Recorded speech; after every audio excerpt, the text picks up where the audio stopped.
Oke, Bismillahirrahmanirrahim. Assalamualaikum warahmatullahi wabarakatuh. Selamat malam semuanya, beserta para workshop Canvas. Terima kasih sudah bergabung di para workshop kali ini. Sebelum ke pemateri, Bapak Mansur Hidayat akan saya jelaskan dahulu terkait agenda KMI di akhir tahun di 2025 ini, yaitu workshop tentang protokol CAN-BUS. Ya, nanti dari device ataupun peralatan yang ada CAN-BUS-nya, protokol CAN-BUS, itu kita akan nanti belajar parsing data ke modul ISP32 ataupun langsung analisa ke PC ya ataupun laptop. Nah, nanti ada bisa dijelaskan nanti dengan Mas Mansur terkait teknis workshopnya. Terus acara ini insya Allah KMI akan adakan di tanggal 15 November 2025 di mulai jam 8 ya, jam 8 sampai jam 16. Jadi 8 jam. Jadi acara ini kita tidak pakai sponsor ya, nggak ada sponsor sama sekali karena kita anggaran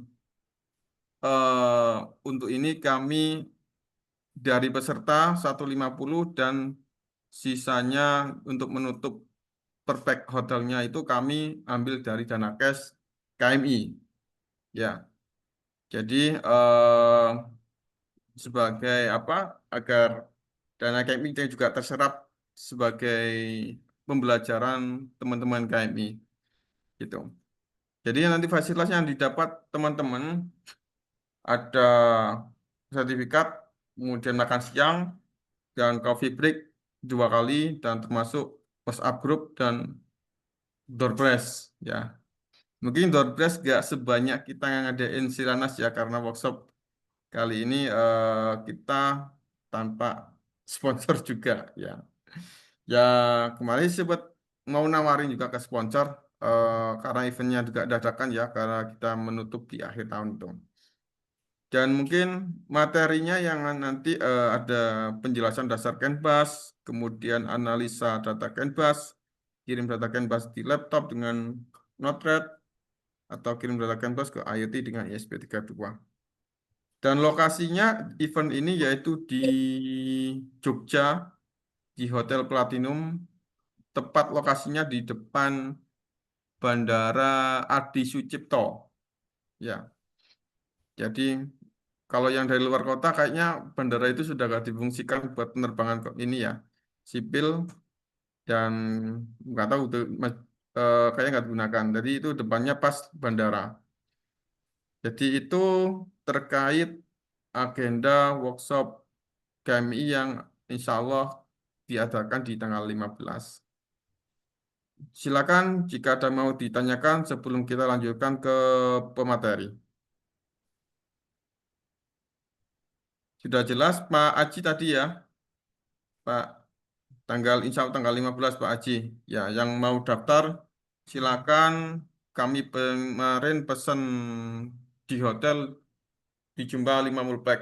Dari kalau ada lebih dari itu nanti kita bisa menambahkan, kalau bisa sih min 5 kita masih usulkan ke hotel untuk penambahan peserta.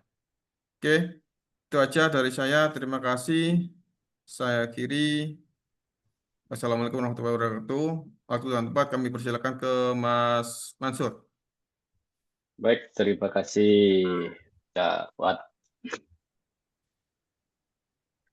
Oke, teman-teman, nama saya adalah Mansur Hidayat, biasa dipanggil. Sementara ini saya masih bekerja di perusahaan sektor energi, Bapak ya. Di beberapa sektor energi, sebelumnya pernah di PLTU, geothermal, kemudian PLTU, geothermal, dan gas turbin, PLTGU ya. Kemudian terakhir ini kita di eksplorasi di tengah laut. Nah, sebelum menginjak ke inti materi ya, boleh nggak di-share Oh, berapa, ini udah muncul ya untuk PPT-nya ya? oh, belum, belum, belum. Silakan di-share. Ter- Share screen belum. Yang muncul sepedanya Cak Ajis tadi. Oke, kalau yang PPT belum muncul. Belum, belum. Share screen-nya belum, Mas. Oke, oh iya, saya belum tekan tombol share. Oke,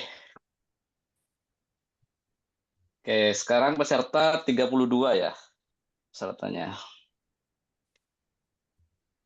Kalau di Zoom ini bisa angkat tangan nggak ya? Ah, sudah, sudah. Bisa, bisa. Head raise hand, bisa. Oke, nah saya mau tanya dulu nih, semua teman-teman, ada yang belum pernah dengar kata-kata Canvas nggak? Kalau Kenpas kayaknya pernah dengar. Dan juga pernah bikin inverternya. Oke, Gitu. berarti Nggak ada tahu yang pernah. teman-teman yang lainnya gimana? Yang lain gimana? Silakan. Pernah dengar Kita. atau pernah dengar tapi belum pernah implementasi? Oh, Kalau belum. saya Ini Mas Agil nih belum nih ya. Belum. Oh, Oh, Airbus Airbus. pernah. Oh, Airbus ini Airbus. pesawat berarti. Airbus Canvas. 77. Kalau saya pernah Oke. dengar aja Pak Wan, Apa? pernah dengar aja Canvas. Biasa di baterai itu, baterai motor listrik pakai ada Canvasnya itu kata. Oke, Oh, Pak waktu Andrianto iya. nih. Kayaknya mulai banyak protokol Canvas itu yang baterai motor-motor listrik itu ya kayaknya. Produk BRT kayaknya yang hitam baterai NMC-nya ada Canvasnya katanya. Saya nggak paham juga apa Canvas. Hmm. Oke, ada yang pernah dengar tapi belum familiar. Ada Ya, yang ya. belum pernah dengar, kenalnya Modbus. Sama-sama bus sih belakangnya. Oke. Oke, kita mulai Pak ya. Santai saja. Kalau ada pertanyaan di tengah jalan, silakan. Ini betul nih ada di ECU, terus ada di namanya controller dan network. Oke, kita hari ini akan belajar, eh, bukan belajar ya, share ya. Karena saya juga bukan expert di bidangnya. Di teman-teman KMI itu masih ada yang lebih expert lagi, bahkan proyeknya sudah full di Canvas. Saya pernah hanya tapping data di proyek saya itu, baca data parameternya si truk Scania. Dulu waktu itu ngambil data, kemudian kita collect dan kirim. Yang expert banyak di sini Pak, ada Pak Suhendri, ada Mas Prianto, ada teman-teman yang lain. Itu bisa nanti Tenang aja nanti pas di ditanya Jogja pas di banyak kok, Pak. Jogja, betul. Nanti akan di di share caranya decode raw canvas dan sebagainya. Kalau sekarang kita hanya kulit-kulitnya saja karena waktu juga yang membatasi sehingga nanti nyambung di canvas di Jogja. Oke, pengenalan canvas Bapak-Bapak ya. Pertama tadi ada yang nyebut CAN itu adalah control area network. Kemudian biasa dipakai untuk menghubungkan dua atau lebih node, node ini atau perangkat dalam satu sistem loop dua kabel. Jadi kabelnya hanya dua, Pak ya. Di paralel kayak Modbus persis, cuman beda transceiver. Nah, kalau Bapak punya mobil keluaran dari Amerika atau Eropa, pasti standarnya adalah pakai CAN bus. Nah, CAN bus itu adalah protokol level paling bawah, di layer OSI itu paling bawah. Nanti ada level lagi di atasnya. Jadi protokol numpang protokol kita kenal biasanya OBD2, SAE 1939 dan sebagainya. Kemudian aplikasi utamanya adalah di dunia otomotif, Bapak. Jadi kalau kalau teman-teman berkecimpung di Canvas itu rata-rata semua ada di otomotif. OBD2 tadi ya, di kendaraan light vehicle, kendaraan ringan. Kemudian ada SAE ini, J1939, dia heavy duty, heavy truck. Jadi truk-truk yang besar itu pakainya standarnya SAE J1939 di dalam CAN bus.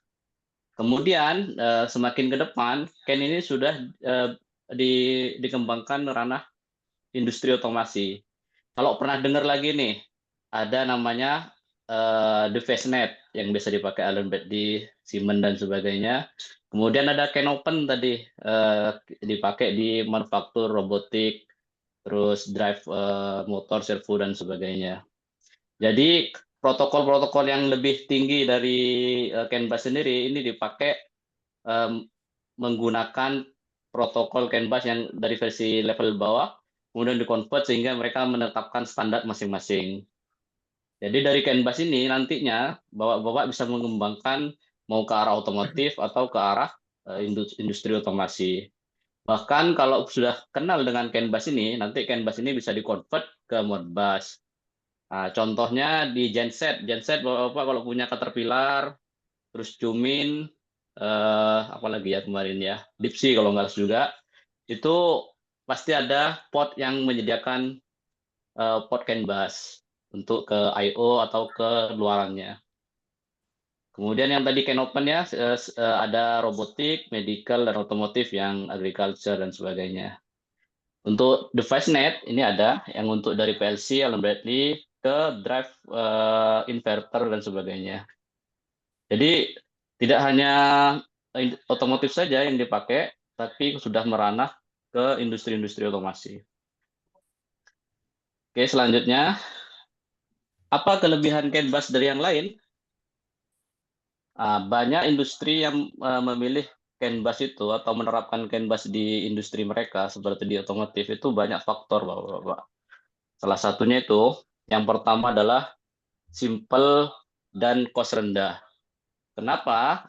Kita lihat yang di tanda silang ini dia kalau menggunakan kabelnya banyak antara node sini ke sini pakai kabel, ke sini pakai kabel, terus ke node sini pakai kabel, maka saya pakai laser filter aja dulu. Maka dia secara cost akan naik. Nah, dengan CAN bus ini kita tarik satu garis lurus, dua kabel, kemudian masing-masing device-nya atau node-nya langsung tapping. Dari yang kompleks menjadi yang simple. Itu salah satu tujuannya. Kemudian full centralized. Karena dalam satu line itu komunikasi itu bisa dibuat seefisien mungkin. Jadi bisa untuk logging, untuk diagnostik, configuration, bahkan point to point bisa. Kemudian extremely robust, jadi handal terhadap elektromagnetik, gangguan, noise, dan sebagainya, dan sering dipakai di safety critical application. Jadi contoh di kendaraan yang notabene mengangkut passenger di jalan raya, gimana critical safety-nya dilihat dan di setting atau dikonfigurasi. Kemudian di kelebihan selanjutnya adalah efisien. Kenapa efisien? Jadi ada filosofi di CAN bus itu. Nanti Bapak kalau belajar frame structure-nya di CAN frame itu ada namanya ID dan data. Nah, di ID dengan nilai yang lebih kecil itu di CAN bus menjadi top priority. Semakin kecil dia semakin berharga data itu. Makanya dia otomatis setiap node ini, misal ini alamatnya 01, 02 dan sebagainya dari data ID-nya. Data 01 ngirim data, kemudian berbarengan dengan data 05 ngirim data, itu yang akan diutamakan adalah yang 01 secara otomatis di line ini. Oke.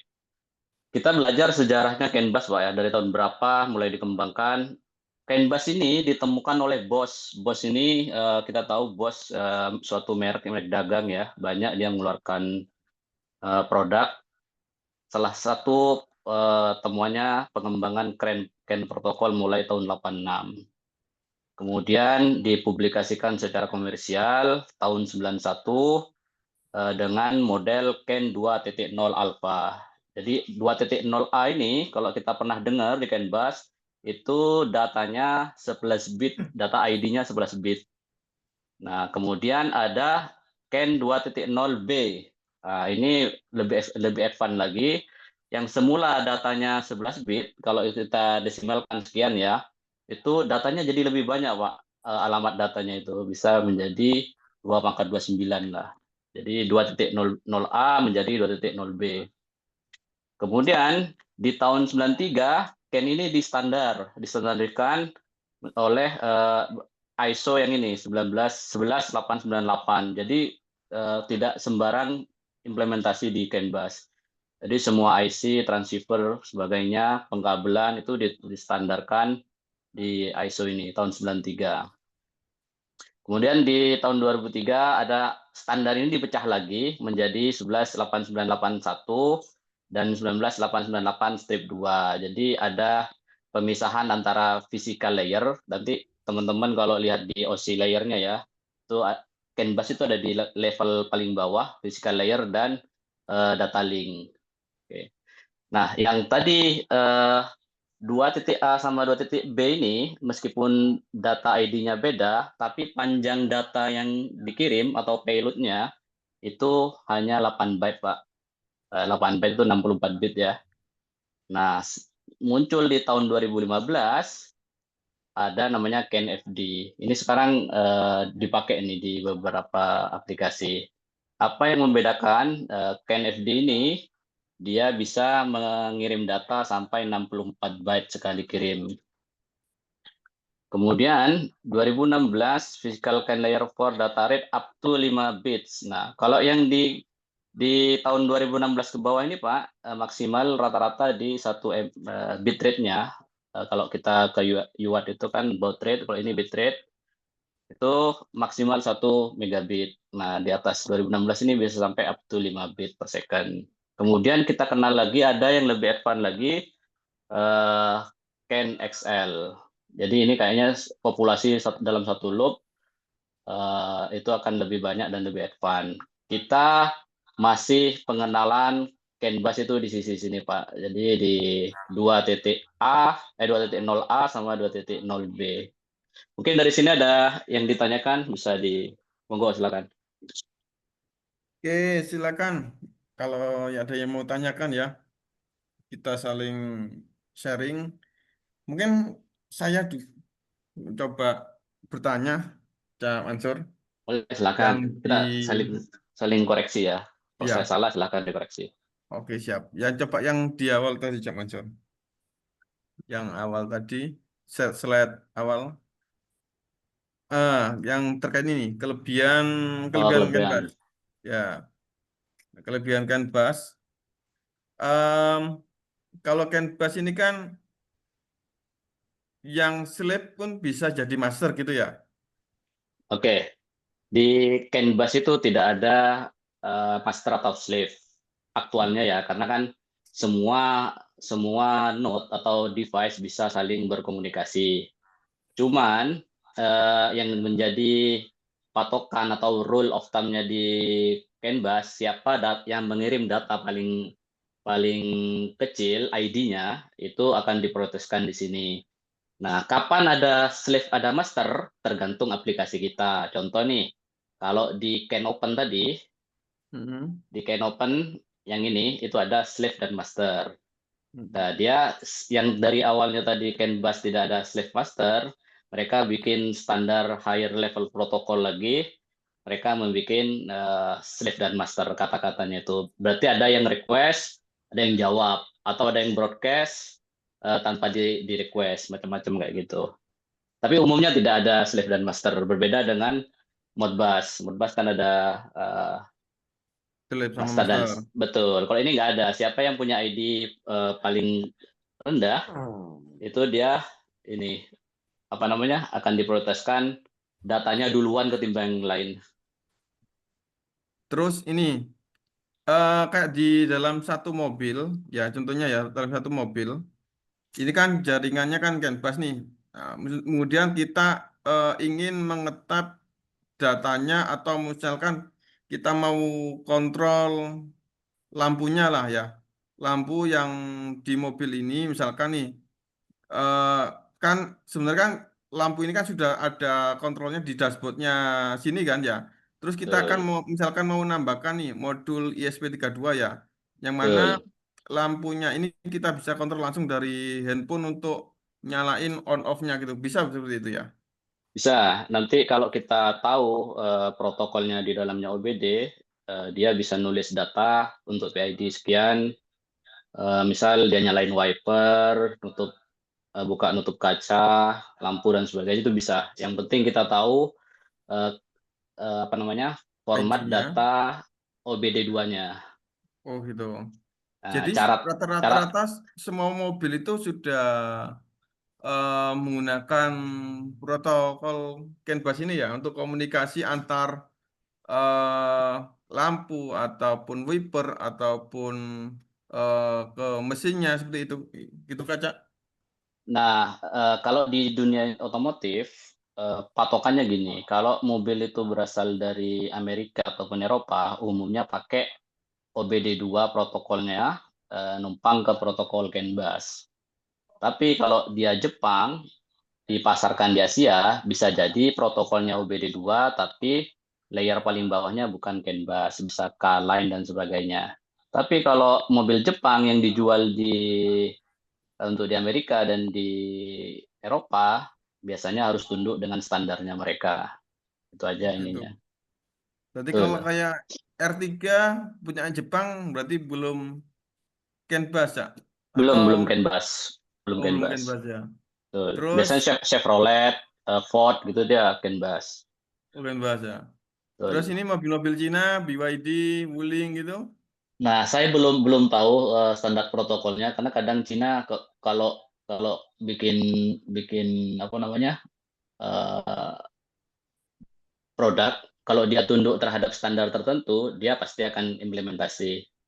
Cuman kadang mungkin Cina sendiri punya punya punya standar. Saya kurang tahu kalau yang untuk BYD, untuk listrik dan sebagainya.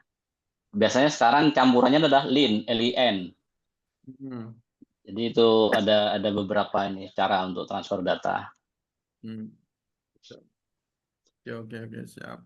Umumnya kalau di mobil ini dia 500 kbps bitrate-nya. Jadi Lima dua belas itu ya?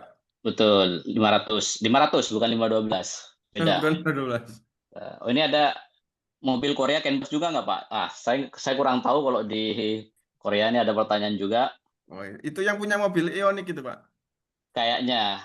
Nah, apa perbedaan dan kesamaan antara Canvas dan Lin? Beda. Kalau Lin ini saya belum pernah, cuman pernah dengar aja.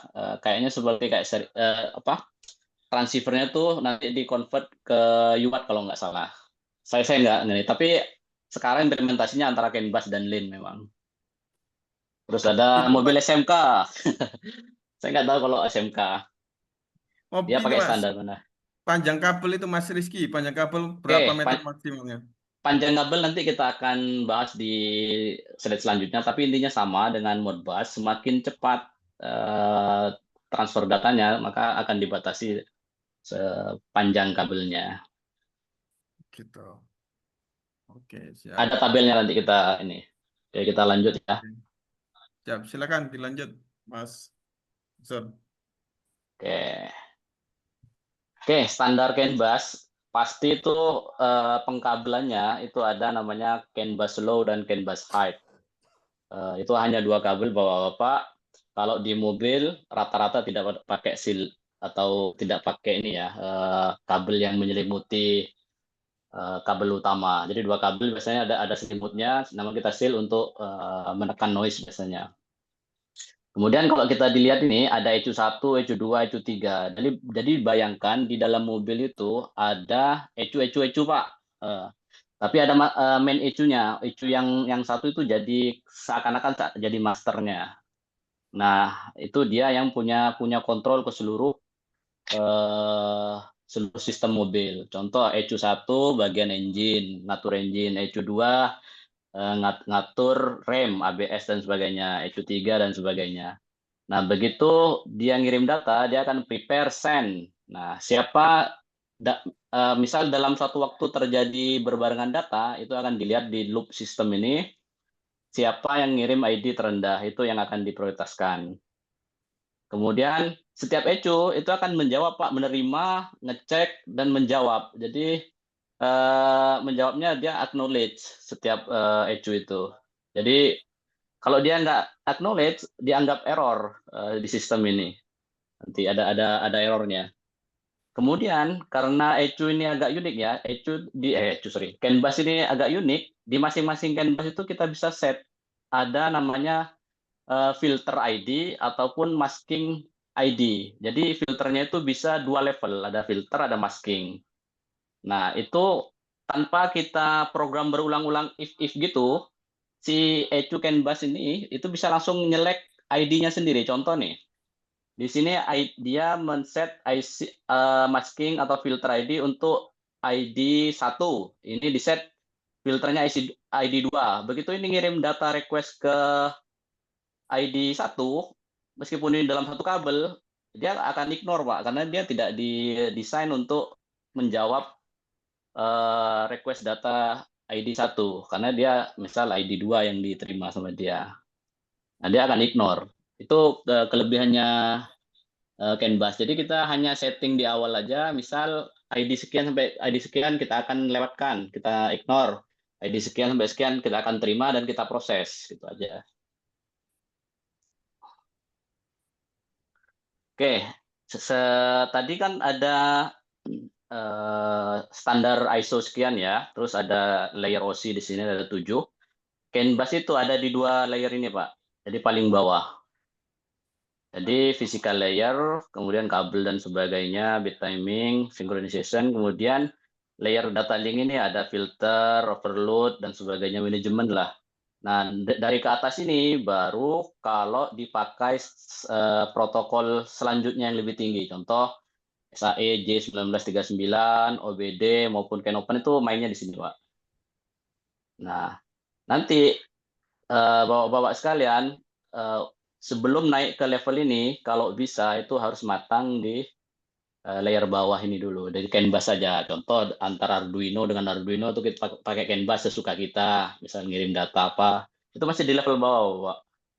Tapi kalau sudah naik ke sini, nanti kita mainnya format lagi. Kalau formatnya data engine RPM di truk sama di mobil biasa itu apa nanti? Itu ada semua standarnya. Jadi ada standar CAN bus, ada standar protokol yang lebih tinggi lagi. Oke, ada pertanyaan? Silakan, teman-teman. Izin bertanya, Pak. Boleh, silakan, Pak. Kan tadi Bapak bilang kan kalau setiap CAN bus itu ada ID-nya masing-masing. Nah, apabila kita mau ngambil suatu data CAN bus dari suatu kendaraan, kayak yang Bapak tadi pernah ngulik Kolpo ya, kalau nggak salah ya, truk Kolpo ya. Scania sama Mercy. Oh, Scania ya, maaf, sorry. Nah, Oke. itu untuk mengetahui tiap ID itu di plus yang mana aja, seperti wiper dan semacamnya itu, dia ada data sheet dikasih oleh manufaktur atau kita cari sendiri, Pak, manual? Oke, jadi gini, Pak. Itu Bapak naik level yang lebih tinggi lagi. Jadi kalau di CAN bus, kita hanya mengenal namanya data ID. Nah, saya ini sekalian yang ini ya. Data ID dan panjang data. Nah, format struktur ini, Pak, itu dirubah sedemikian rupa sama manufaktur, nanti dibagi-bagi, nanti ketemunya kalau tadi Mercy sama Scania itu ada namanya PGN, parameter group number, sama SPN. Nah, SPN sama PGN ini yang ngeluarin kan standar SAE. Jadi mereka yang punya file untuk konversinya, Pak. Nah, tapi tidak semua parameter yang ada di SAE itu bisa kita terjemahkan menggunakan standar mereka. Ada yang proprietary. Proprietary itu artinya itu otoritas hak prerogatif manufaktur. Nah, apa bisa nyari, Pak? Bisa, Pak, beli di SAE. Jadi Bapak nanti beli namanya annex apa itu untuk Scania itu sekitar saya lupa $500 atau berapa gitu. Itu untuk beli file untuk konversinya. Nah, kalau di Scania atau di SAE J99 yang dipakai ini, Pak, formatnya. Jadi formatnya 29 bit ID sama datanya 8 byte. Nanti ID yang paling rendah itu pasti akan dihandle oleh echo yang sifatnya top priority. Jadi nanti ini di dalam ini Pak dipecah-pecah ya, nanti ada alamat echo di sini aslinya. Nah, nanti kita nulisnya tuh nggak sembarang, ada caranya atau cara bacanya. Begitu kita tapping nih Arduino nih di busnya Mercy, itu akan muncul lalu lintas data Pak, yang keluar yang masuk itu akan muncul. Nah, yang data ini punya siapa? Itu bisa kita lihat ID-nya, ID echo-nya ya, bukan ID total ini. Nanti ini dibagi-bagi, nanti ada ketemu ID echo-nya ABS. Berarti ini punya ABS, pasti berhubungan erat dengan masalah pengereman. Nah, masalah pengereman nanti ada lagi di bawahnya sini. Nanti dia berapa persen rem itu diinjak atau ada Pak? Ada caranya kita convert. Mungkin itu apa namanya sepintas. Oke Pak, lumayan itu apa? Kalau menurut saya Ribet ya? lumayan. Iya, agak. Tapi Betul. pelan-pelan dulu kali ya, saya juga. Makasih ya Pak ya. Nah, nggak apa-apa Pak. Yang penting kita main di level bawah dulu. Yang penting tahu dan paham gimana cara ngirim, cara nerima data CAN bus. Lewat apa? Lewat Arduino, lewat USB analyzer dan sebagainya. Nanti begitu Bapak paham, pasti lebih mudah mempelajari ke tingkat protokol yang lebih tinggi lagi. Contoh tadi kayak untuk truck, untuk CAN open dan sebagainya. Oke? Iya Pak. Oke. Terima kasih ya Pak ya. Siap. Siap. Ada Gabung lagi? ke Mungkin? Jogja, Mas Ansori. Saya itu Pak, mana kayaknya ke Medan mungkin. Ada Wah, acara keluarga. Oh, November. oke, siap. siap. Oke. Jadi format CAN bus ini sesuai dengan yang saya jelaskan tadi, Pak. Ada CAN bus 2.0 alpha A, ada CAN bus 2.0 Bravo. Nah, begitu dia 11 bit, ini jenisnya sudah alpha. Namanya standar CAN frame. Jadi namanya standar, Pak. ID-nya standar. Nah, kalau 29 bit, dia 2.0B namanya sudah extended. Jadi ingat-ingat ya, kalau standar itu pasti 11 bit, kalau extended pasti 29 bit. Panjang datanya, karena ini 2.0A, 2.0B sama, panjang datanya ada 8 byte. Jadi Bapak-Bapak nanti prakteknya itu pasti ngirim data ID dan ngirim data. Atau nerima data ID dan nerima panjang data.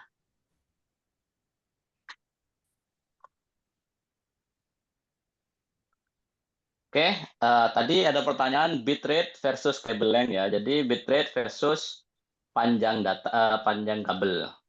Nah, kalau kita set bitrate di kolom kiri ini ada 10 kilobit per second sampai 1 megabit per second. Nah, semakin cepat maka kabel length-nya pasti akan semakin pendek. Karena apa? Karena sejatinya sinyal listrik yang berjalan di dalam kabel itu juga terlambat Pak kalau dia terlalu panjang kabelnya. Sedangkan kalau bitrate sekian dia harus nerima kalau terlalu cepat dia harus nerima respon cepat juga kan dari node yang lain. Kalau terlalu panjang dia akan telat, makanya nggak akan bisa. Kemudian bentuk kabelnya itu harus di twist Pak. Kenapa kira-kira alasannya karena di twist ya? Diusahakan di twist. Nah, karena kalau nggak di twist itu bisa jadi panjang masing-masing kabel CAN low sama CAN high ini itu tidak akan sama. Sedangkan sistem di CAN bus itu dia adalah diferensial. Artinya dia ngecek perbedaan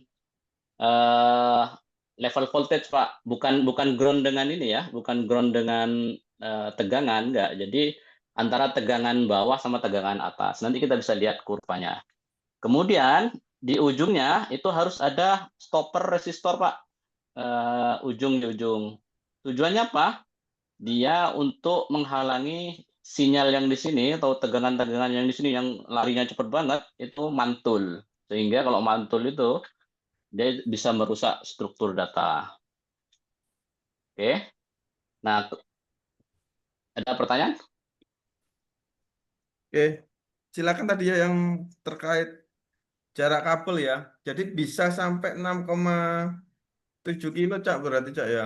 Betul. Kalau dia dia pelan banget ya si ini, rendah kecepatannya. Berarti maksudnya di twist itu dipilin Cak ya kalau bahasa PLN-nya ya. Betul. Jadi kalau kita beli standarnya kabel untuk CAN bus, device net nih yang warna biru nih, warna ungu, sorry. Warna ungu ini pasti di Hmm. dalamnya itu dipilin. Ada ketentuannya juga, kalau nggak salah ada yang 40 pilinan per meter gitu. Jadi dia untuk memastikan jumlah pilinan antara high dan low ini jaraknya sama. Betul. Kemudian kan ada ujung nih, ini ECU 1, ECU 2, dan ECU-N ya. ECU-N ini anggap ECU ke terakhir. Pasti di Ya. ujungnya ada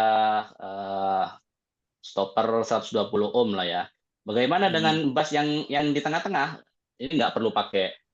Karena kita yang dibutuhkan nih loop impedan maksimal 120 di sini. Hmm. Jadi nggak akan pakai R ya kalau yang lain-lain. Bisa dihubungkan misalnya nih. Dan juga tidak boleh terlalu panjang. Ini berarti dia maksimal 40, berarti dia agak agak agak agak cepat ini si speednya ini. Di sini kan cuma 25 sampai 125. Nah, berapa yang bisa dihubungkan? Kira-kira berapa Pak yang bisa dihubungkan? Satu loop Oke, nggak terbatas. terbatas juga karena Oh, namanya terbatas juga. apa namanya bikinan manusia pasti terbatas karena Oh, impedansi gitu itu ya. akan berubah-ubah kalau semakin banyak ini Hmm. semakin banyak apa namanya device. Tapi kalau lihat datasheetnya TJA 1050 gitu ya, transceivernya itu mereka confident sampai 120 apa 100 sampai 120 knot di sini. Oke. Berarti gini Cak ya. Sebenarnya kalau kita mau jarak jauh dengan apa? Kalau kita bandingkan dengan CAN bus, dengan Modbus ya, dengan Modbus, berarti kita bisa apa? eh, Ganti komunikasinya itu kita berganti alih ke CAN bus gitu ya. Betul. Betul, karena kan Modbus itu kan versi sebelumnya dari CAN bus sepertinya kayaknya ya. Dari eranya itu Bajunya dibuka itu mak- bajunya ruwet. makanya kenapa si CAN bus ini eh kenapa si Modbus itu bentukannya bukan ke otomotif dan sebagainya. Ya. Saya belum testing nih seberapa banyak, cuman rencana itu saya mau tes sampai 100 juga. Nanti mau bikin ini untuk ngetes 100 knot. Tapi Hmm. dengan panjang 500 meter maksimal. Jadi 125 kilobit per second. Oke. Terus yang tadi kan eh, yang paling banyak di lapangan itu berarti 50 kilobit per second ya untuk baterai itu ya. 500. Ini 500. 500 Ya, ya 500. untuk light vehicle untuk 500. Tapi untuk heavy truck itu di 250. 150. Ya, Terus tapi kita kayaknya semakin canggih sekarang itu akan semakin cepat. Tadi kan ada CAN FD, CAN XL dan sebagainya. Dan hmm, terkait mungkin AI dan sebagainya ya, autonomous vehicle dan sebagainya pasti mereka butuh speed transfer data yang lebih tinggi.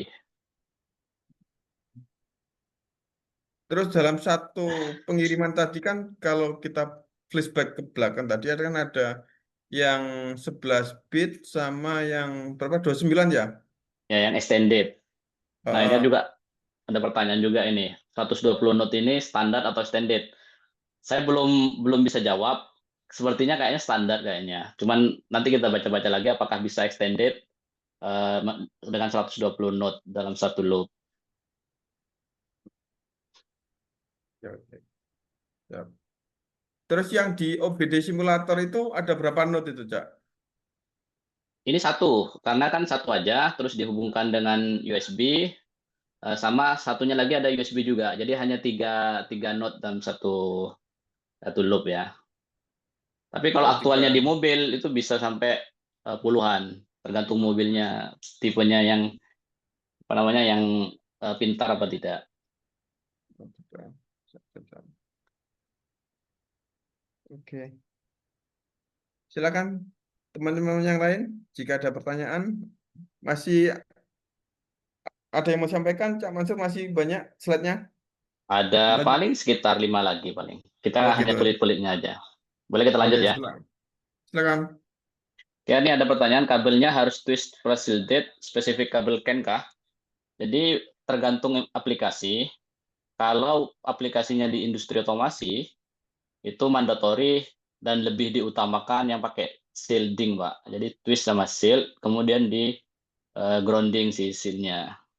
Tapi kalau di mobil, yang pernah saya lihat itu hanya twist saja, karena jaraknya dekat dan noise-nya nggak lebih besar, nggak terlalu ekstrim ketimbang di industri otomasi. Kalau di industri otomasi kan bebannya pasti yang motorized VFD dan sebagainya, itu impact-nya pasti lebih besar daripada di mobil. Yang saya tahu, yang pernah saya lihat di Scania itu dia hanya di twist saja kabelnya. Nah, ada pertanyaan lagi dari Mas Givari ini. Selain di mobil, di mana saja Pak pengaplikasiannya? Nah, banyak Pak tadi.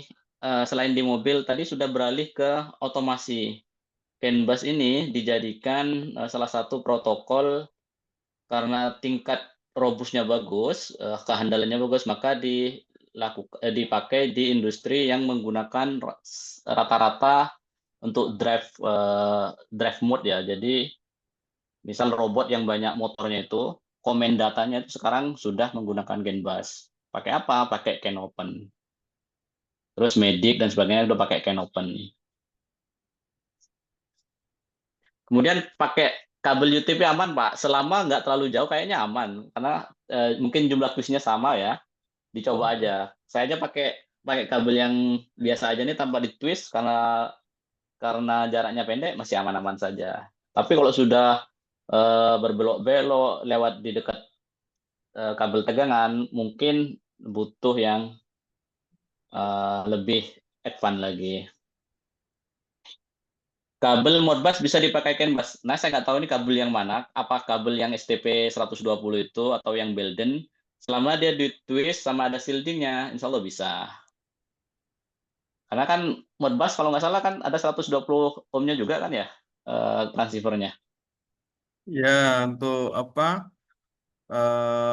Note yang terakhir ya biasanya. Tapi kadang ada yang Betul. nggak dipakai dan juga dia masih jalan kalau hanya jaraknya dekat masih aman. Ya, dan salah satu spesifikasi saya baca itu impedan kabelnya itu kan 120 ohm. Sama CAN bus Mhm. juga 120 ohm.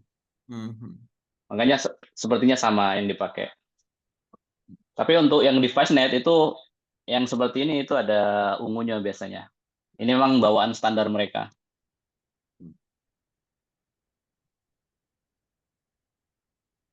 Itu apakah logic Oke, analyzer? apakah logic analyzer? Selai itu saya punya Selai yang 16 channel.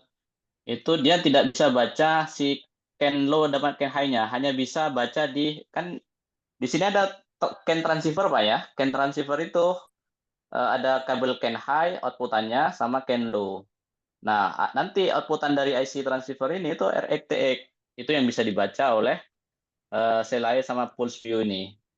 Nah, bagaimana cara membaca yang di jalur ini? Itu kita pakai namanya, kalau punya osiloskop itu yang ada CAN bus decodernya. Jadi nanti dibaca, muncul sinyalnya di osiloskop, nanti tinggal tekan tombol decode, nanti muncul Pak CAN busnya. Nanti saya tunjukin ininya, contoh-contohnya. Nanti di Jogja, insya Allah ada salah satu expertnya yang bawa.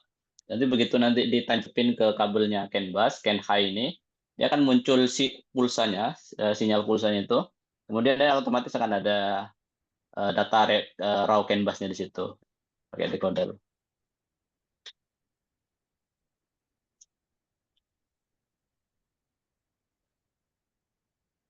Oke, kita lanjut ya. Ya, silakan, Cak. Oke, nah ini tadi. Nah, kita itu mainnya Bapak, biasanya kan level TTL itu 5 volt sama 3,3. Di zaman awal-awal dahulu, microcontroller masih 5 volt, itu pakainya transceiver yang 5 volt. Tapi aslinya CAN high sama CAN low itu yang dilihat adalah 3,5 dengan 1,5 Bapak. Jadi di antara 2,5 ini pasti dia sekitar 2 diferensialnya. Kalau dia yang high ini naik, pasti yang can low-nya itu turun. Nah, ini yang dinamakan dominant voltage. Nah, logiknya apa? Dia logiknya adalah 0. Nah, begitu juga pada saat dia sama-sama levelnya di 2,5, dia dianggap 1. Gitu terus kayak gitu. Nah, ini yang di driver logiknya yang di sisi RTX. Kayak gini. Jadi transceiver itu merubah tegangan yang tadi 0 sampai ini kan 0 sampai 3 volt atau 0 sampai 5 nih ya, high low di TTL-nya microcontroller. Kemudian setelah masuk ke IC transceiver itu dia berubah jadi 2,5, di antara 2,5 naik atau di antara 2,5 turun. Tapi diferensialnya harus sekitar 2 volt. Jadi Bapak-bapak ada IC transceiver Pak ya. Jadi RX itu kayak Modbus lah. Modbus itu kan butuh RS485 ya. Sama di CAN bus ini butuh IC transceivernya. Ada beberapa merek TJA 1050, terus ada dari MCP 2551 kalau nggak salah itu ada. Apakah bisa transceiver yang 3,3 volt ke 5,5? Bisa Bapak, karena nilai ambangnya adalah 2,5 volt. Jadi kalau naik sekian, kalau turun sekian. Kapan kita pakai yang 3,3? Kapan kita pakai yang 3,3 dan yang pakai 5 volt? Kalau tergantung dengan level MCU-nya. Kalau di MCU-nya pakai Arduino nih, Atmega 328, itu kan levelnya 5 volt, itu pakainya yang transceiver 5 volt, yang ramah 5 volt lah. Kalau dia ESP32 yang level high-nya di 3,3, maka kita pakainya transceiver yang ramah terhadap 3,3. Apa yang terjadi kalau pakai yang berbeda, lebih tinggi? Ya bisa jadi I/O-nya bisa rusak dan sebagainya. Cara ngakalinya pakai resistor dan sebagainya. Kemudian ada pertanyaan ini. Tadi ada CAN bus dan device net apa, Pak? Seperti yang saya jelaskan tadi, CAN bus itu di oscillernya itu di paling bawah, Bapak. Sedangkan device net itu sudah di level atas ini. Jadi device net ini protokol yang distandar oleh device net menggunakan perantara CAN bus, tapi dengan cara-cara mereka untuk menerjemahkan baca tulis data. Dipakainya di mana? Dipakainya di industri otomasi. Contoh tadi PLC ke VFD dan sebagainya, ke inverter dan sebagainya itu pakai device net. Berarti device net Kemudian itu dua kabel gitu, Cak. Pakai dua kabel CAN H dan CAN L betul, gitu ya. betul karena dia CAN bus. Hmm. Kayak OBD tadi, OBD protokol OBD numpang ke CAN bus. Sama, Hmm. nanti paling begitu di tapping datanya ada. Kayak CAN tuh begitu di tapping datanya ada. Cara terjemahnya ya kita harus balik ke standarnya protokol tadi. Kalau di CAN bus itu anggap data raw saja, data yang berupa hexa lah. Nanti begitu di convert itu harus menjadi data yang bisa dikonsumsi oleh manusia. Mirip modulasi radio AM, tapi nggak pakai frekuensi carrier. Nah, ini saya nggak terlalu paham di radio AM.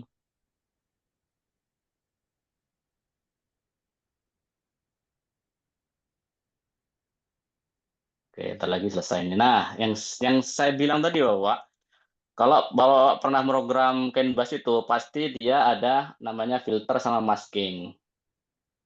Nih, ini MCP 2515 nih kayaknya. Nah, begitu ada ID masuk di loop itu, kalau dia di max, nah begitu ada satu ini pasti lolos dia. Satu ini compare dulu. Kemudian kalau ada satu dia di don't care. Ini mau satu ada nol dia akan nggak dilihat. Yang dilihat itu ini nanti begitu kena emas. Nah begitu kena emas dia nanti ada namanya filter. Nah di sini kita kelebihannya itu. Jadi tidak perlu detail if di MCU-nya hanya setting di awal saja. ID mana yang boleh kita terima oleh satu node ini. Dan begitu juga kadang satu IC itu punya beberapa filter. Jadi di sini nih ada buffer 1 atau buffer 2 itu pasti dia mengimplementasikan filter. Apa tujuannya? Tujuannya kita nggak perlu lagi mengatur-ngatur CAN bus itu karena kita sudah diatur di awal, dia akan jalan sendiri. Begitu bukan ID yang dipengenkan satu node ini, dia akan ignore. Oke, jadi sama kayak Modbus numpang RS485 sebagai betul. Jadi kalau di Modbus itu, Modbus dari TIU kan transceivernya RS485. Kalau di CAN bus itu dia transceivernya bisa TJA 1050, SHD berapa itu saya lupa. Itu setiap beberapa manufaktur ngeluarin juga. Ini jangan dipikirkan Bapak, nanti kalau Bapak sudah bisa memprogram baca tulis, nanti itu kelihatan. Nanti mana, meskipun kita tulis kadang nggak nerima itu karena ada filter ID ini. Tapi kalau filter ID-nya di-set semua, itu semua data yang masuk, ID-nya akan dicek sama CAN bus. Ngurangi load biasanya. Oke, dari Mas Eshan Fajar, CAN bus berarti mempunyai cabang protokol yang paling umum dipakai protokol yang mana? Nah, seperti yang dibilang, cabang utama dari CAN bus adalah otomotif. Di otomotif sendiri itu dibagi beberapa cabang lagi, tergantung implementasinya. Ada yang OBD2, ada yang SAE berapa, terus ada yang SAE D1939. Nah, sekarang bergeser ke ranah otomasi. Otomasi itu ada CAN open sama DeviceNet dan sebagainya. Yang paling umum mobil di otomotif dipakai. Oke, Arduino CAN bus. Ini udah hampir selesai nih. Jadi kalau rekan-rekan pakainya Arduino Mega, Arduino Uno, sama Arduino Mini nih, tidak ada CAN bus-nya, Bapak. Bagaimana caranya? Kita harus beli modul lagi yang namanya MCP2515 CAN Controller. Nah, di modul ini itu ada dua komponen utama, yaitu CAN Controller. Tadi standar-standar CAN itu sudah diadop oleh IC ini. Komunikasinya pakai SPI ke masing-masing ini. Nah, IC ini tidak bisa berdiri sendiri, meskipun dia sebuah controller CAN bus, dia butuh transceiver untuk merubah sinyal yang tadinya TTL menjadi CAN halo tadi. Nah, ini TJA 1050 ini beda merek ini. Biasanya kalau MCP ini pasti MCP 2515 di sini biasanya umumnya.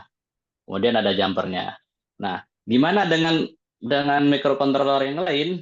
Nah, ini lebih advance. Contohnya ESP32 dengan STM32.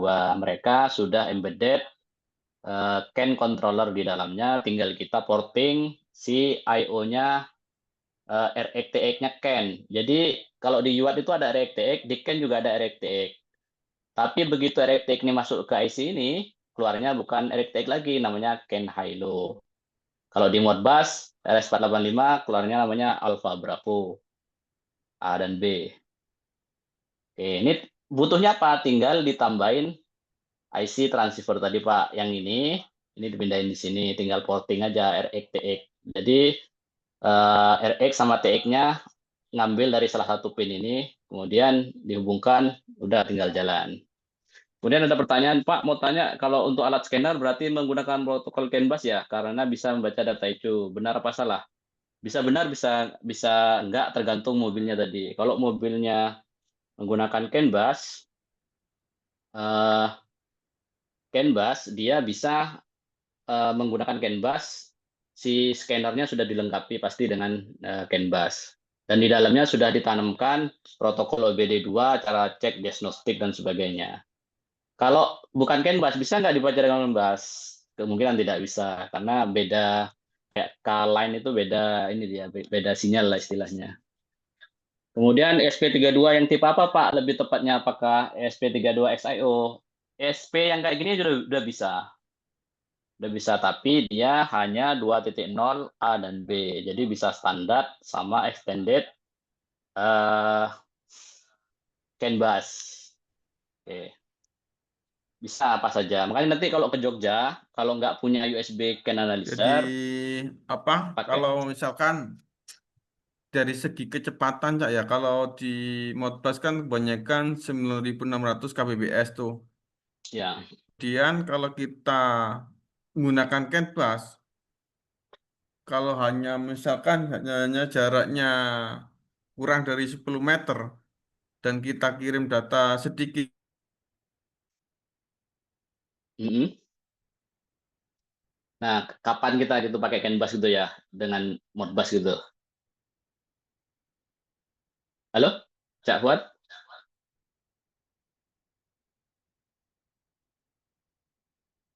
Halo,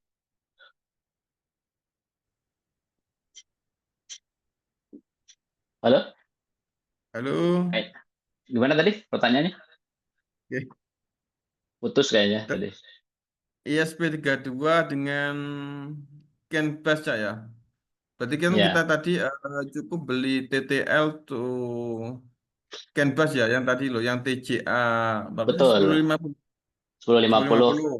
CAN Ya, transfer. tuh. Terus kita kalau misalkan mau ngirim data yang ingin mungkin di bawah 100 milisecond ya, 100 milisecond itu mungkin apakah kita cocok nggak pakai CAN bus atau tetap pakai Modbus gitu, Cak? Oke, kalau di bawah 10 kilobit ya, lebih sama-sama cocok bisa karena CAN Modbus juga kan bisa panjang kabelnya bisa dipanjangin tapi si baud rate-nya diturunin.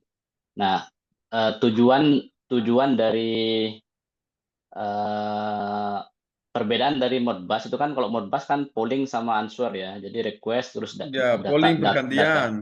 Betul, polling bergantian, request dan answer. Kalau di sini enggak. Di sini mau nembak langsung, mau ngirim data langsung, broadcast ke seluruh node itu bisa. Kemudian kalau ada data saling bertabrakan nih, misal nih dalam dua device itu ada dua ECU yang saling nulis di beban di apa di sini itu langsung dia secara otomatis si sistem ini tuh akan tahu dia oh ini lagi tabrakan nih. Nah, kamulah duluan katanya mana yang duluan yang punya ID paling rendah tuh menurut saya sih kalau Modbus kan apa namanya pengecekan konflik datanya pakai CRC ya kan tapi kalau Iya, betul. Di CAN bus ini lebih kompleks lagi dia makanya dia Hmm. dianggap robust. Nah, jadi di Canvas sendiri tuh ada beberapa istilahnya tuh beberapa mode, Cak. Jadi mode adanya mode normal. Artinya mode normal ini begitu Canvas satu ngirim, Canvas yang lain harus acknowledge bahwa mereka kok sudah menerima data. Nah, kemudian ada mode listen only. Mode listen only ini eh, si kita ngetap ke kabel Ken high dan Ken low, nggak mau tahu siapa aja yang kirim kita terima listen only ini, kayak mata-mata lah. Nah, terus ada mode Sniping loop, itu ya. ya kayak stepping itu. Ada mode loop namanya, nanti bisa untuk ngecek data, ngirim dari sendiri sendiri, diterima dari sendiri. Nah, kapan kita pakai itu tergantung. Kalau hanya cuma mau memata-matai si loop ini itu untuk sniffing itu berarti pakai yang mode listen only. Listen only itu mau error mau enggak datanya bisa diterima. Tapi kalau pengen berkontribusi terhadap loop ini karena tadi ada acknowledge dan sebagainya, pakainya normal mode. Nah, kemudian kalau ada project di lapangan, komunikasi dua device, kapan perlu pakai CAN, kapan pakai Modbus? Tergantung tadi. Kalau butuh robust datanya bagus, saya sarankan pakai CAN bus. Karena si CAN bus bisa dengan fasilitas-fasilitas tadi bisa apa namanya? Bisa dicek kelengkapan data dan sebagainya. Kenapa nggak apa perbedaan dengan Modbus? Kalau Modbus kan sudah standar bikinan orang. Jadi Modbus itu kan standar protokol yang sudah distandarkan. Artinya semua sudah bisa membaca. Kalau Canvas ini secara Canvasnya sendiri itu enggak. Jadi datanya nanti mau kirim apa itu terserah yang bikin. Tes, tes, Oke, masuk. tes. Masuk. suara saya. Sudah clear. Berarti ESP Snow ya. Ya, kayak gini ESP Snow atau DevKit 1 bisa. Apa aja. Yang penting versi D dan sebagainya. Bagaimana cara tahu di mobil CAN bus pakai OBD2 atau lebih tua? Misal mobil Hino Dutro keluaran 2015. Nah, saya sendiri kurang tahu pengalaman ya dengan Hino. Cuman tadi lihat di ChatGPT itu kalau mereka ikut standarnya Euro, kan ada Euro berapa, itu kemungkinan dia pakai CAN bus. Tapi kalau enggak, dia ikut standarnya Jepang, pakai Carline, terus OBD2 dan sebagainya. Bagaimana cara tahunya? Kita cek Pak, OBD2 itu standar PIN-nya kan standar semua tuh. Nah, biasanya kalau CAN bus itu ada di PIN 56 kalau nggak salah, apa 14 13 gitu saya lupa. Nanti ada contohnya saya cekkan. Nah, begitu kita tapping ke sana data, itu kemungkinan eh CAN bus dan tegangan nominalnya di 2,5. Nah, itu CAN bus pasti. Nah, kalau OBD2 ini itu sistemnya harus di request. Nanti request dulu, nanti saya demokan cara request data CAN bus dengan OBD2.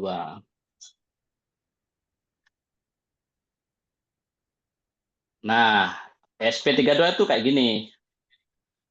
Jadi ada dua SP yang ingin berkomunikasi dengan CAN bus, tinggal tambahin modul TTL ke CAN bus tadi. Operating modenya seperti yang saya bilang tadi, di SP32 itu ada driver TWAI. Jadi two wire, A-nya saya lupa nih. Otomotif.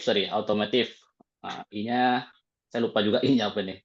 Jadi intinya dia sudah ikut standarnya BOS untuk 2.0A.0B. Jadi ada normal mode, no egg mode, sama listen only mode. Ini yang bisa kita set. Kapan kita tahu ini? Nanti pas kita Jogja bisa dicoba salah satunya. Bedanya apa nanti? Ketahuan. Oke, tools-nya apa aja? Kalau saya sekarang sama teman-teman KMI itu order Kennable versi 2.0. Jadi Kennable ini open source. Nanti kita isi firmware-nya dengan macam-macam ini. Nanti kita bisa pakai jenis software-software ini. Ini softwarenya sangat powerful Bapak-Bapak ya. Bapak-Bapak tinggal tapping aja ke OBD2, masukkan file DBC-nya. Kalau di CAN itu ada DBC, database CAN bus ya, DBC. Itu kalau OBD2 isinya DBC OBD2, nanti di software ini muncul langsung Pak, LPM dan sebagainya. Begitupun J1939 yang heavy truck itu begitu kita masukkan muncul semua. Tapi tergantung dari firmware yang kita load di Kennable ini. Bentuknya kayak gini, ada yang kayak gini, ada yang USB biasa kayak gini, ada yang kayak gini. Mana aja tergantung Bapak punya yang mana. Tapi untuk belajar meskipun nggak punya ini nggak masalah. Yang penting punya tadi ESP32 atau Arduino, tinggal beli yang model kayak gini. Nanti kita bisa program untuk transfer data untuk melihat.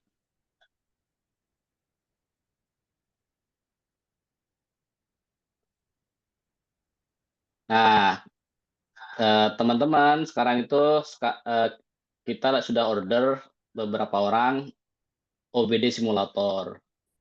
OBD simulator ini seperti di awal tadi, OBD itu ada yang OBD bawaannya Jepang, ada OBD yang bawaannya Amerika, Eropa. Kalau Jepang itu pakai Carline, tinggal kita switch di sini. Kalau yang OBD CAN bus kita tinggal switch di sini. Ada yang standar, ada yang extended, ada yang 250 kilobit per second, ada yang 500. Nanti muncul di sini. Nah, di sini simulator parameternya tadi. Seperti saya sudah share di sini ada videonya. Ini kebetulan saya set di pin nomor 234, berarti dia ISO 15765 standar 500 kilobit per second. Jadi ini nanti dibaca. Ya. Oke, dibaca. Nanti gini Pak. Saya share ininya. Oke, kelihatan ya? Oke, kelihatan. Kangguru ini ya. Ada software Kangguru. Oke, kelihatan. Oke. Sama satu lagi Ginkgo Ini yang USB dari 3. USB ke ini Cak ya, ke OBD tadi ya. Betul. Nah, saya requestnya parameter ini 7DF ini artinya broadcast ke seluruh ECU. Tipenya standar karena dia hanya 11 bit. Kemudian panjang data yang saya kirim hanya 8 byte. 1, 2, 3, 4. Ini 2 byte yang saya minta datanya. Kemudian yang saya kirim datanya 2 byte, ini sama ini ya. 01 ini artinya PID 01. Kalau di OBD itu ada istilahnya PID, tabel PID. Nih. Di bawah-bawah bisa cari sendiri PID 01. Artinya PID 01 itu nih. Show current data. Jadi data real time. Jadi yang diminta tadi adalah panjang datanya 2 byte, yang akan ditulis 2 byte. Byte kedua dan byte ketiga ini. PID-nya nomor 1, artinya ini. Kemudian PID variabelnya yang 5. Yang 5 itu adalah ini Pak. Dari PID 01 tadi itu yang kelima engine coolant temperature. Nah, nanti datanya apa? Engine coolant temperature nanti harus dikurangi range bawahnya -40, range atasnya 215, satuannya derajat Celcius. Angka yang muncul request-nya itu harus dikurangi 40. Contoh nih, di video kan kelihatan tuh, coolant temperatur itu di -6. Saya naikkan menjadi 18 derajat. Nah, itu kalau di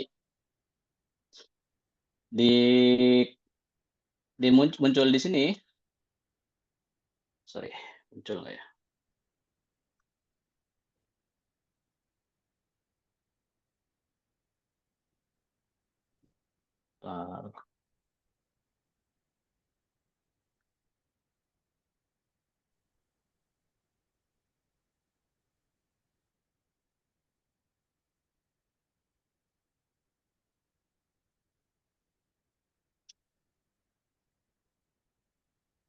Nah, seperti itu saya request, datanya ada muncul RX itu tadi kan 05, berarti dia jawab, ini jawabannya 741, 05 ini parameter engine coolant yang di request tadi, datanya adalah 3 alpha. 3 alpha itu kalau kita desimalkan, nah, 3A. Itu 58. 58 tadi di rumusnya dikurangi 40 yang ini. Maka dia berapa tadi? 58 dikurangi 40 18 ya. Sedangkan di video ini kan 18. Berarti benar. Harusnya ini pakai file DBC. File DBC itu Bapak bisa request bisa ngeload. Jadi nanti bisa di-load. Kebetulan ini saya belum setup sih ininya, harusnya bisa. Nanti begitu ditambah OBD DVC ini, nah harusnya dia muncul nanti ininya. Nanti otomatis muncul di sini adalah engine coolant yang sudah dikonvert otomatis. Jadi fungsinya untuk menganalisa data. Cuman yang sekarang ini saya belum upgrade, belum ketemu si versi Kangaroo terbarunya. Nanti kemungkinan saya update si firmware-nya, saya rubah menjadi software yang lain, yang lebih advance. Jadi begitu di-load database-nya tadi, ini data raw, data CAN bus-nya, nanti akan muncul yang sudah dikonvert sesuai dengan rumus ini, dengan pengaturan DBC tadi. Mungkin itu dulu dari saya. Silakan kalau ada pertanyaan atau koreksi. Kalau yang OBD simulator ini jadi bisa mensimulasikan dia jadi mobil Eropa atau Jepang gitu Cak ya. Tadi kan ada Betul, kayak pilihannya mau Skyline atau dia maunya jadi CAN bus gitu ya di switch-nya tadi ya. betul. Terus kita mau nanti dari data yang di OBD simulator ini kalau kita mau coba tarik datanya ke ESP32 tinggal kita nge-tap di pin-nya OBD ini ya. Betul. Jadi di sini kan ada OBD nih. Pin out OBD Ya. saya jelaskan di sini pin out OBD. Ini kalau di Teman-teman kelihatan nggak itu videonya yang di ini ya, di OBD2 simulator ya, akun OBD2 simulator ya. Nah, ini ada beberapa potensio ya. Ini seakan-akan mensimulasikan speed, engine RPM, temperatur coolant dan sebagainya. Nah, ini pin out dari OBD2. Nah, kalau Bapak-bapak bisa ngetap ke ini yang pin 6 sama 14, itu dia CAN bus 6 sama 14. Terus ada yang 6. K-line. K-line itu di ini pin 7 sama 15. Oh, kita tinggal ngetap gitu aja ya. Betul. Cukup. Berarti cukup 2 kabel langsung dimasukkan ke OBD itu aja ya. Betul. Nah, PID semacam kode di Modbus. Betul, ini standarnya OBD2, Pak. Jadi OBD2 itu punya standar-standar. Dia membuat tabel-tabel itu yang kita ini. Itu apakah sama dengan register gitu ya, Pak? Kalau betul, Modbus. Kalau Modbus kan standarnya dari Modicon. Kalau BD2 nih dari siapa yang ngeluarin standar itu sudah bikin tabel-tabel. Nah, yang perlu kita tahu ya tabel-tabelnya ini ataupun kalau enggak kita reverse engineering. Jadi apa data yang muncul di situ kita convert. Contoh nih, misal pada saat kita di mobil ngetap kemudian kita nyalain lampu, nanti data apa yang muncul? Nah, kita harus niru niru data itu yang di run CAN bus raw-nya tadi yang di sini. Pin 2 dan pin 10 bisa di tap.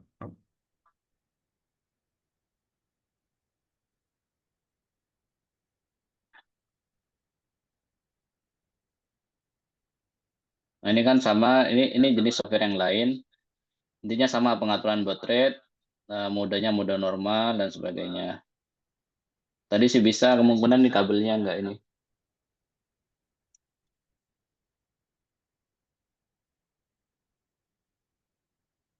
Oke, mungkin itu dari saya. Jika ada tanggapan, monggo silahkan. Pak Sukrin, pin berapa? Oh, oke. Pin berapa tadi, Pak ya? Sebentar. Ada, Pak, di mana? Di Google cari aja OBD2 pin out. Itu ada di pin 6 sama pin 14, Pak. Lihat ini ya, urutan pinnya ya.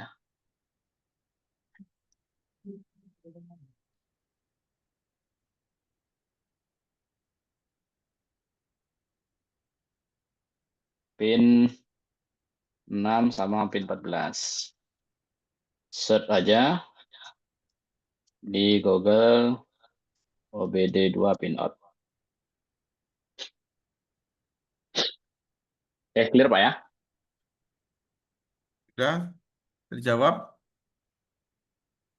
Silakan jika ada mau tanyakan terkait CAN bus yang akan dilaksanakan di Jogja ya di tanggal 15. Silakan.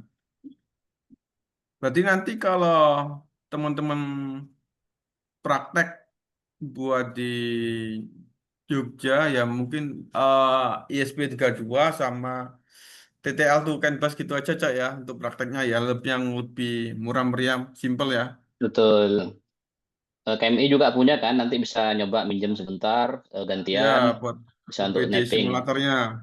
Ya, caranya request sama caranya menerima data itu gimana. Jadi intinya kalau Canvas ini nggak terlalu susah ya, pemahamannya yang penting tahu aturan-aturan yang dari dalamnya.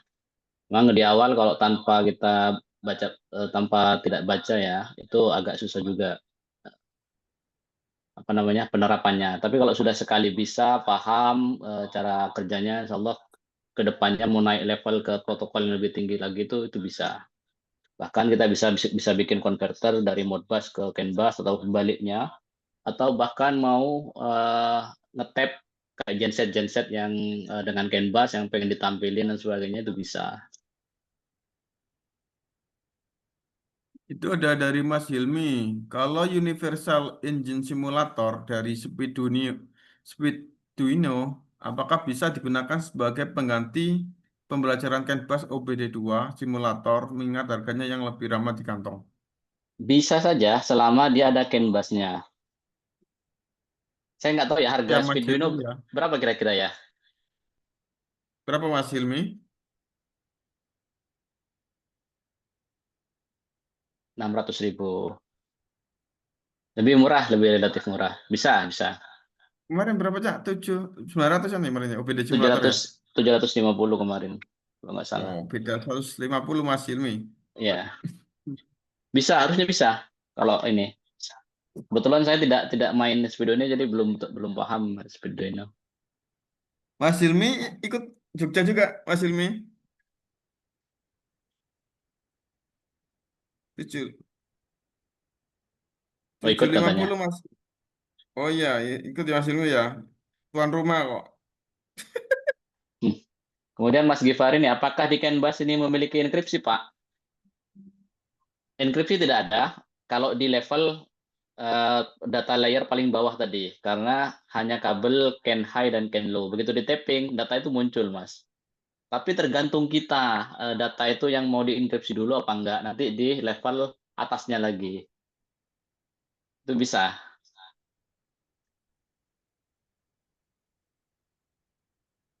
Kemudian selain apa ini? Selain berarti semua bisa jadi master ya, semua bisa jadi slave ya. Kalau ada yang minta data bersamaan yang dilakukan requestor dengan editor. Betul. Itu filosofinya di Canvas untuk mencegah data tabrakan. Kemudian selain otomotif, biasanya aplikasi apa saja yang menggunakan Canvas? Tadi contohnya nih, saya pernah di turbin besar itu yang gas turbin, di mana governornya sekarang sudah pakai yang mode elektrik. Karena mode elektrik, dia menghasilkan current kalau nggak salah sekitar 40 ampere ya untuk governor itu. Itu mereka nggak langsung pakai analog signal, jadi pakainya CAN bus, CAN open. Jadi protokol CAN open yang dibungkus dalam CAN bus. Kemudian ada juga tadi device net. Device net itu dari PLC kalau kenal tuh Allen Bradley atau Siemens, itu bisa baca tulis device bawahannya, inverter dan sebagainya dengan device net. Itu CAN bus isinya. Atau engine genset itu rata-rata dia pakai CAN bus. Gimana Pak Agus Dedi? Ikut ke Jogja, Mas?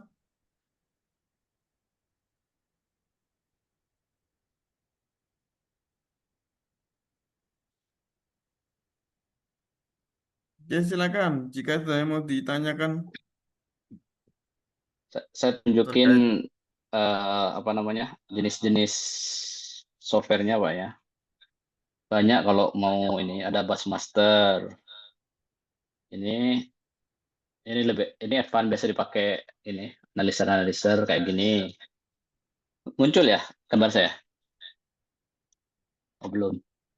belum. Belum. Nah, ini. Nah, Muncul. kayak gini Bassmaster. Kemudian ada yang bikinan negara Cina itu yang udah free tapi ini bagus, Posun. Saya belum nyoba ini. Tapi kalau lihat di videonya bagus. Ntar saya tunjukin.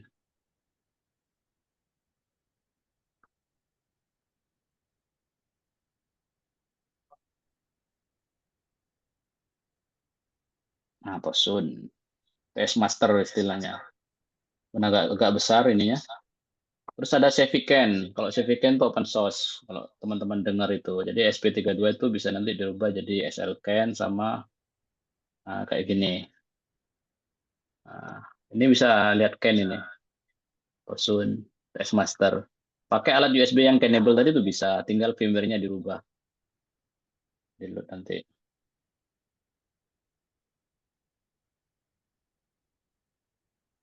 Oke, mungkin itu saja dari saya. Kita stop akhiri ya mungkin ya. Kalau ada pertanyaan lagi mungkin eh, bagian aja. Itu Bisa pertanyaan dari Mas Eshan. Genset pakai CAN bus. Protokol apa yang umum? rata-rata karena dia masuk heavy duty engine, dia pakainya J1939. Gitu Mas ya. Terus Sinyal kemudian CAN bus, masuk pin. nah sinyal CAN bus bisa terpengaruh intervensi arus tegangan besar nggak Pak? Bisa, karena dia kan tegangan diferensial aja yang dimainkan. Nah, makanya harus dipilin, ditwist, sama ada di shielding. Pasti ada interferensinya. Tapi kalau dia biasanya, kenapa dia diferensial kan? Kalau ada interferensi di high, pasti low-nya juga kena, maka ikutan naik, ikutan turun dia. Jadi akan sama aja, kayak Modbus. Kalau nama library CAN bus layer bawah Arduino-nya apa yang perlu disubkan ya? Arduino, mau pakai Arduino apa ini? Arduino SP32, apa Arduino biasa? Kalau Arduino biasa itu nanti cari CAN bus. Oh, SP32. SP32 langsung ikut Arduino ada. SP32. SP32 ada, nanti kita bisa share pas di Jogja sebelum persiapan kita akan infokan. Nanti di-share di grup WhatsApp ya Mas Bram ya. Siap. Ya, silakan nanti teman-teman yang belum gabung bisa bergabung di event ini. Cukup? Silakan di closing Mas Ansur. Oke, terima kasih atas perhatiannya Bapak ya. Ini saya cerita sedikit Canvas ini bukan karena expert, karena pernah melakukan aja. Karena para expertnya ada di grup KMI ya, di atasnya banyak masih. Kemudian jika ada pengembangan, koreksi dan sebagainya bisa diinfokan nanti. Intinya kalau mau belajar bisalah Canvas itu dikerjakan. Mungkin kurang lebihnya dari saya. Terima kasih. Mohon maaf kalau ada kesalahan. Assalamualaikum warahmatullahi wabarakatuh. Waalaikumsalam warahmatullahi Terima kasih wabarakatuh. Pak Fuad, Pak Mansur. Oke, sama-sama. Thank you, Pak. Makasih ya, Pak. Kak Yunto. Sisi. Pak. Ya. Wah, Malam, Pak. aman ketua. Teman-teman ya, yang mau join di event Jogja silakan ya, kuota masih ada dan insya Allah kami adakan di tanggal 15 November ya, 2 minggu lagi. Silakan kami masih terbuka kuotanya.